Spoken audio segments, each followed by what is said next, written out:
Aloha. Happy Thursday, everyone. It's in the afternoon here on the Big Island of Hawaii.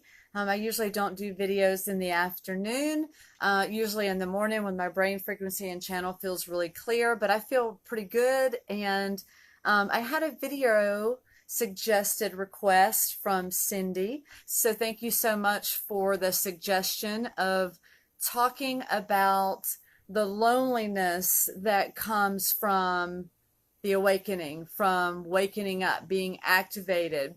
And this is actually something that I haven't really talked about in a long time, although it is something that I still feel, sometimes on the regular basis. And what happens is that we're in this daily routine of life, doing the same thing that we've been doing over and over and over again. So there's like a lot of subconscious mind programming that's been going on. All of our family and friends and our coworkers that have been in that spectrum of our old ways, that all of that shifts when we get activated into waking up to seeing ourselves and seeing through the veil of ourselves and others and being more dialed in and coming from a place of non-judgment and figuring things out. Well, when that happens to us individually, it's a huge shift. It's a really big change. And it's why it's called rebirth. We're literally being rebirthed to recognize our authentic selves, to align with our divine union of our avatar, our twin flame union, our self, the programming, and the newness. And so when we think about it from the perspective that it's such a life altering situation that happens within our own selves, we have to remember that everyone around us may not be experiencing that same thing. So of course, when one person in a group has a major shift and then starts sharing that shift and sharing the new ideas and the new feelings, that's going to trigger the subconscious minds of those around you. Because not only are you moving to a new rhythm, but you're also moving to a rhythm of authenticity. And believe it or not, love really triggers us when we haven't been receiving it, or, when we haven't been in the rhythm of being open to receiving energy from others.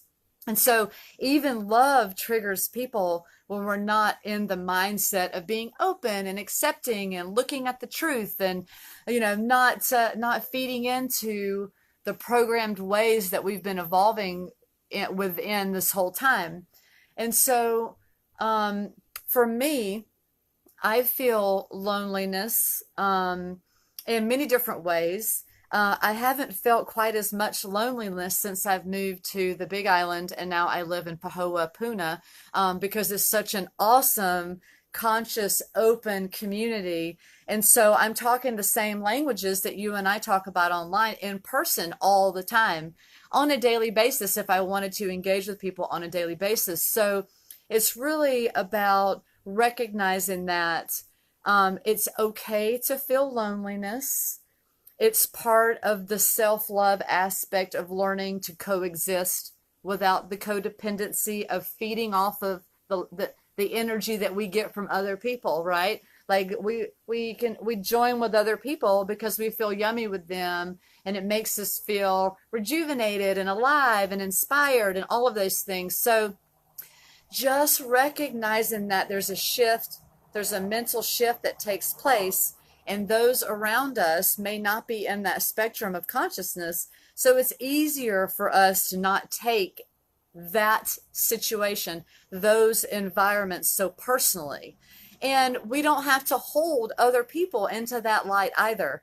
I feel as though in my life, I really struggled in relationships and things like that because I was trying to get everybody to see the truth, to recognize that their own self-love and all of that, even though I wasn't giving it to myself.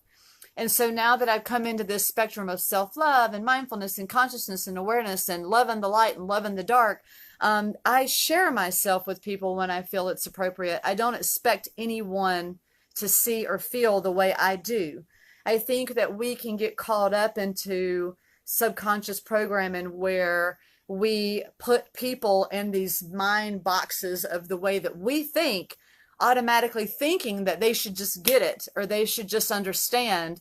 And that's not the way it works.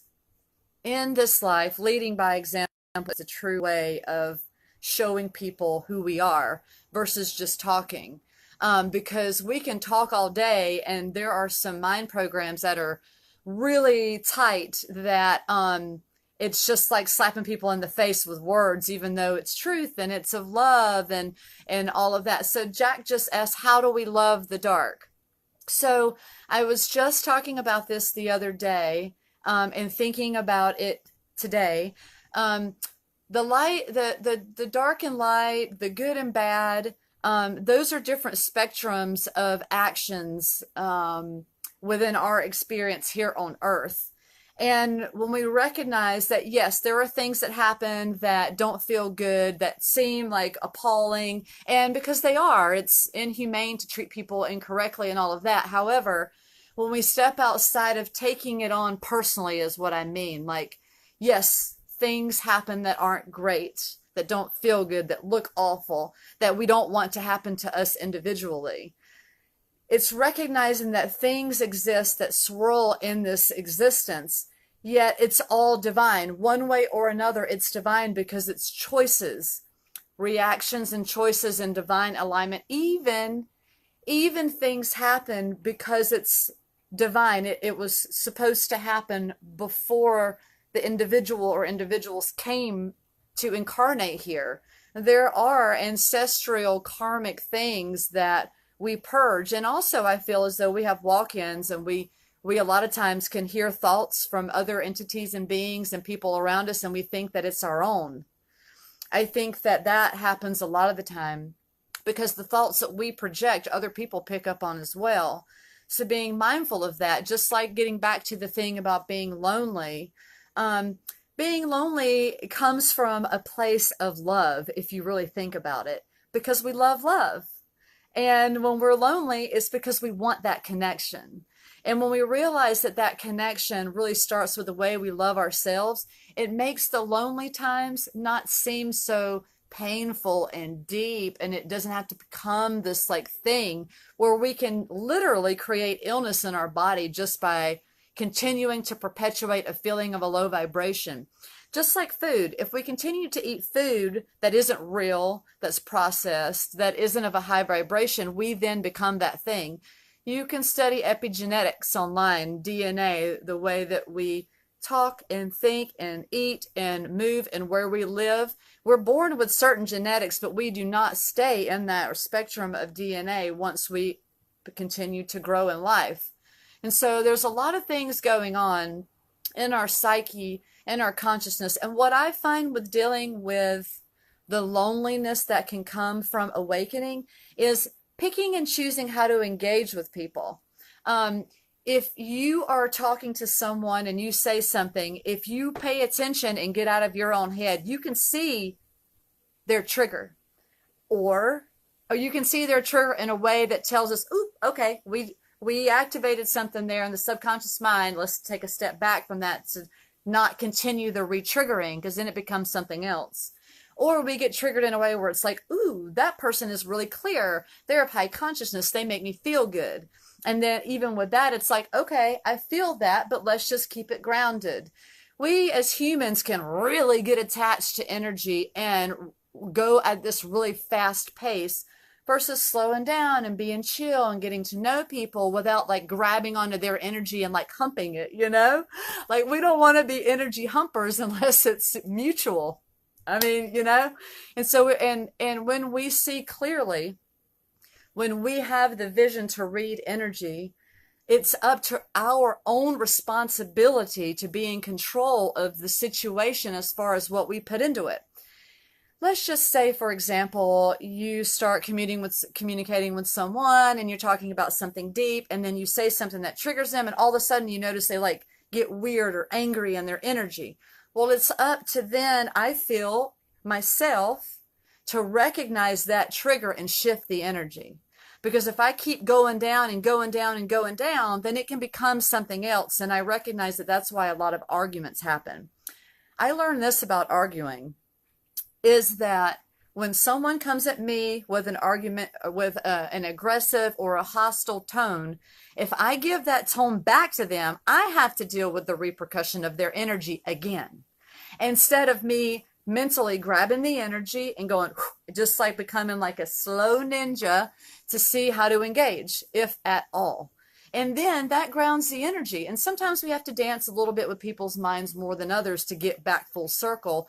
But really, like, if we argue back with somebody that's arguing with us, we're just opening up to feel that energy. So then we take it on and it becomes us. It hits us in the solar plexus. We carry it on home. We take a shower. We're thinking about it. The next morning, we're brushing our teeth. The next day, we're driving down the road. So we've already spent days, dealing with the energy of someone else that we could totally shift within. That's the beauty of being what I call the energy ninja.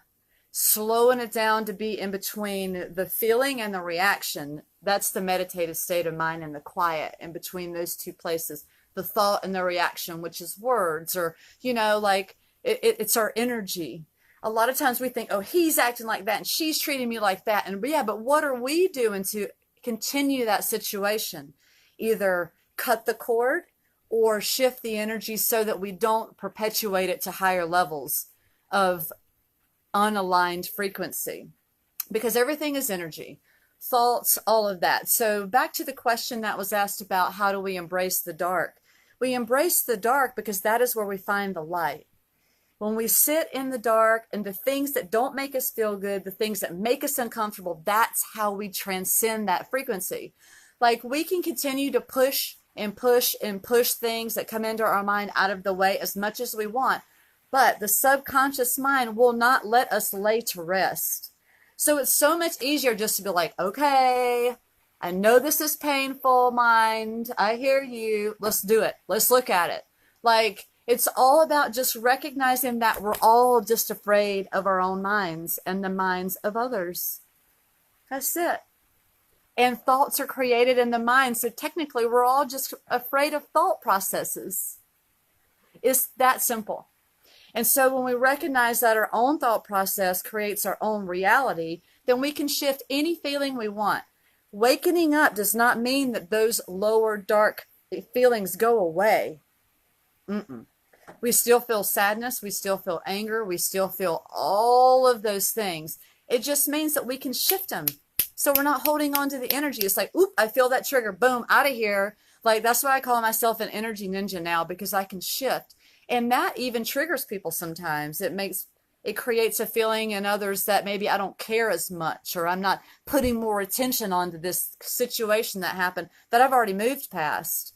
So it's just about not taking things so personally and getting yummy with those feelings of sadness and of loneliness. When I feel lonely or I'm feeling sadness, I will retreat to myself and just allow myself to be in it. I'll put some music on, or I'll just lay in quiet and not make myself get out of it, because I know I'm going to get out of it.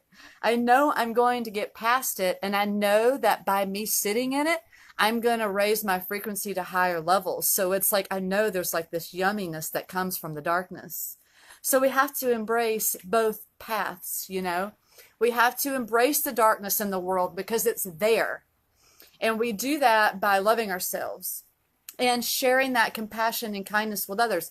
It doesn't mean we have to be an open door, and it doesn't mean we have to be a doormat.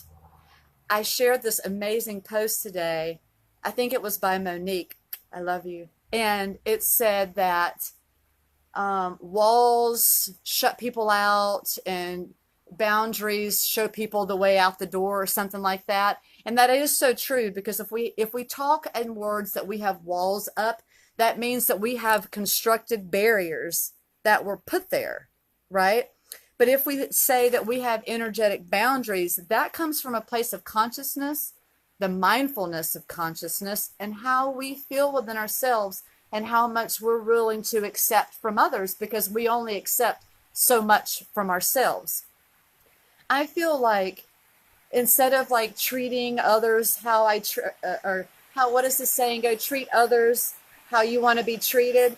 I walk to the rhythm of treating others how I treat myself. I take responsibility for that energy, so I don't put it on anyone else. there's all this trickery. It's starting to rain. There's all this trickery of word magic that has been present in our society for a long time that makes us feel like we have to accept things in a level that's like these like silly sayings, and it's like like we don't have to do anything we don't want to do, and we can do anything we want.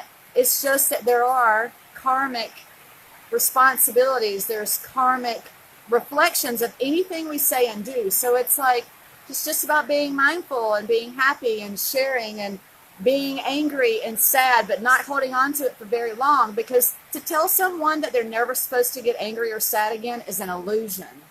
It is an illusion, because we live with other people, and in this world that is of so many different programs of the same frequency. How we eat, what we think, what we drink, the air we breathe, how we treat our body, all of that plays a role in our level of awareness. And so, like, yes, you can still be awake or woke or whatever and still do all the things you do, however, and all the things I do, but I know that having a cleaner vessel and a clearer mind activates the signal of longevity. It literally regenerates the cells in the body to higher levels. Just like with sound tuning and, all the little, energy work and Reiki and all those things we want to do, we seek the outside world to give us a higher vibration when it all starts with ourselves. It all starts with choices that we make. Ooh, I'm getting so many heart palpitations. I love you guys. I feel you so much. And so, it's really, it's really just about recognizing that it's all good, and we don't have to engage or interact or accept anything from anyone, even ourselves. Like, authenticity is a real thing, and it lights the path for others to see in so many beautiful ways. And authenticity triggers people too. So it's like, yeah, we can speak truth, but how are you speaking it? How are you delivering it? It's all about our delivery and receiving. And so, yeah, we can have this mentality that, I don't care. Like, I don't care about a lot of stuff either, but it's because I care so much that I don't take it personally now. It's like this different rhythm of thought processes and seeing energy. Anyway, family, I hope that I trust that I have answered your questions and your requests, and I love that you guys are suggesting things, and it's getting my creative flow going, because, we're all thinking and feeling the same thing. It's just each of us are guiding each other home in a different way. I love you to the moon. Aloha.